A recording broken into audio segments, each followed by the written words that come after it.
다음은 한 주간의 경기도 소식을 정리해드리는 주간 경기도 시간입니다.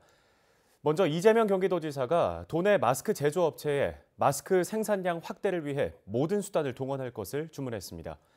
또 한편 경기도는 전국 최초로 신용이 낮은 도민을 위해 대출 사업을 시행하기로 했습니다. 한 주간의 경기도 소식 김호 기자가 정리했습니다.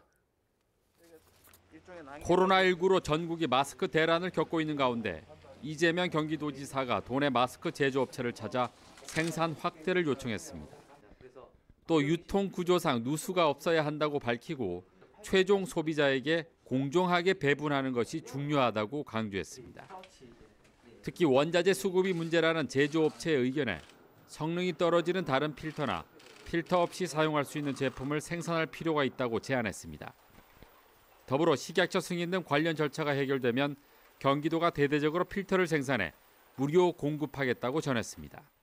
경기도가 신용이 낮은 도민을 위해 전국 최초로 극저 신용 대출 사업을 시행합니다. 지원 대상은 경기도에 1년 이상 거주하고 긴급 생계비가 필요한 신용 등급 7등급 이하의 도민입니다. 대출 한도는 300만 원이며 연 1%의 이자로 3년 이내 상환하는 조건입니다.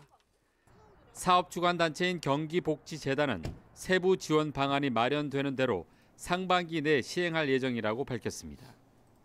허가 없이 위험물을 제조하거나 취급한 업체와 대형 공사장이 경기도에 무더기로 적발됐습니다.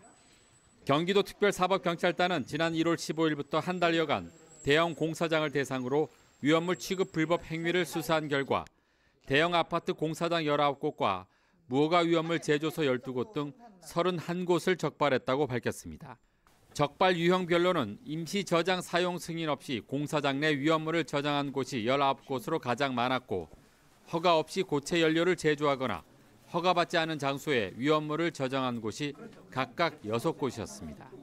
경기도 특사경은 위험물을 불법 제조한 업체는 5년 이하의 징역이나 1억 원 이하의 벌금에 처해진다며 주의를 당부했습니다.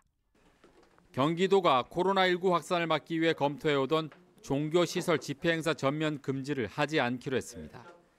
이재명 경기도지사는 바이러스 확산을 막기 위해 종교시설 집회행사 전면 금지를 검토했지만 종교계가 반대 입장을 밝혀 제한적으로 허용하기로 했습니다.